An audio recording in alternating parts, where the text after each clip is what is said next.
J'ai lu récemment des textes sur Marx, sur la révolution communiste, sur le but de supprimer l'injustice majeure, absolue, qui est le salariat, qui est l'obligation pour quelqu'un de vendre sa force de travail à un autre qui le paye, mais qui en tire profit, qui donc l'exploite. Et je me suis dit que c'est bien dommage que la réflexion sur la justice et l'injustice ait été souvent prise à un trop haut niveau. Voilà, ça c'est une injustice, être obligé d'aller au travail chaque jour, alors que l'autre d'ailleurs, qui est le propriétaire de l'entreprise, il va au travail lui aussi, et parfois plus tôt, et il repart plus tard, pour assurer la gestion. Donc, cette idée que vendre sa force de travail, vendre son corps, pas le prostituer, mais le vendre pour pouvoir le nourrir, pour pouvoir vivre, c'est l'injustice absolue. Je me suis dit quand même, ça a évité de réfléchir un peu plus, par exemple, sur des gens qui ne pouvaient même pas le vendre, leur corps, puisqu'il était donné une fois pour toutes. Les esclaves. On n'a pas pensé à l'injustice de l'esclavage. Et d'ailleurs, quand elle était intégrée dans une société, on n'en parlait pas comme d'une injustice. Je ne connais pas des textes de Grecs révoltés, horrifiés par le fait que plus des 3/4 des Athéniens étaient des esclaves. La Bible a fait un petit effort. Elle parle de l'esclave hébreu. Si tu achètes un esclave hébreu, et que tu es un hébreu, évidemment, du peuple élu, eh bien, il travaille chez toi 6 ans. Et la 7e, tu le laisses partir, libre. Donc, c'est un esclavage limité, si tu l'as acheté. Mais elle ne dit pas, quelle horreur, tu as acheté un esclave, c'est injuste. Donc, il faut voir que les choses qu'on trouve très injustes ne le sont pas dans le cadre de certains rapports sociaux existants. Et le rapport social existant qui est de vendre, d'aller et se faire embaucher pour travailler, et ne fait pas voir ce travail comme une injustice, ne fait pas voir ce rapport comme une injustice. Il devient une injustice quand le salaire est trop bas.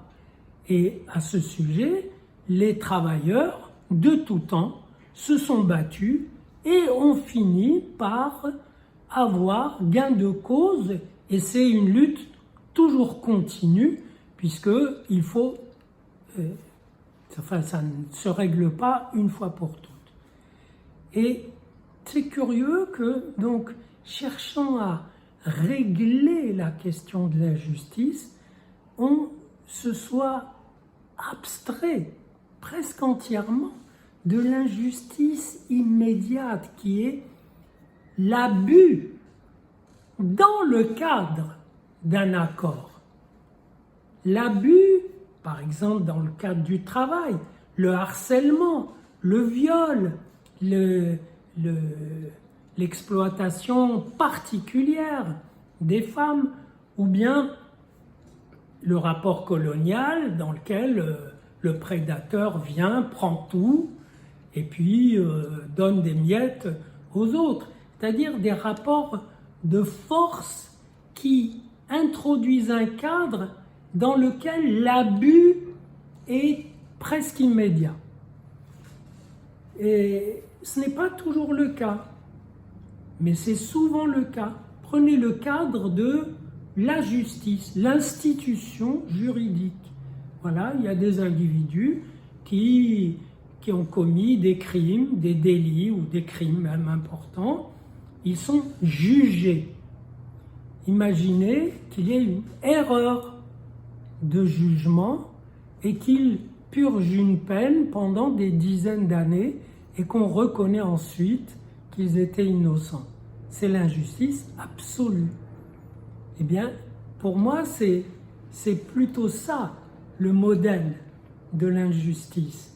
C'est-à-dire, dans le cadre d'un rapport de confiance qui est bien établi, l'un, par perversité ou par bêtise ou par insuffisance de jugement, comme c'est le cas de juge, là, produit une injustice, c'est-à-dire une prise et une prédation totale de l'existence de l'autre et qui se trouve anéantie.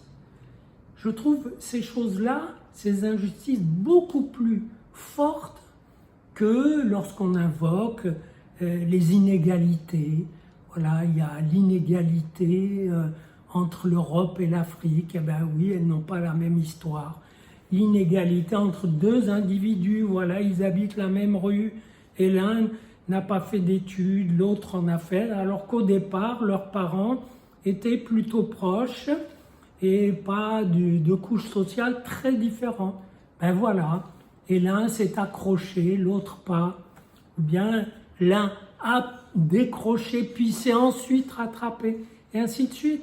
C'est-à-dire que on a des schémas de justice et d'injustice en tête et on les applique pour juger de la réalité.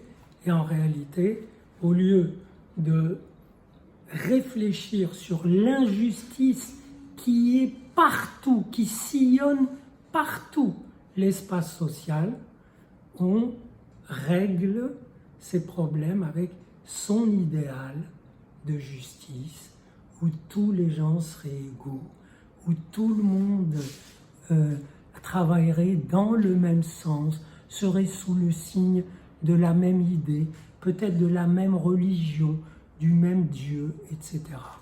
Ce qui est un pur fantasme.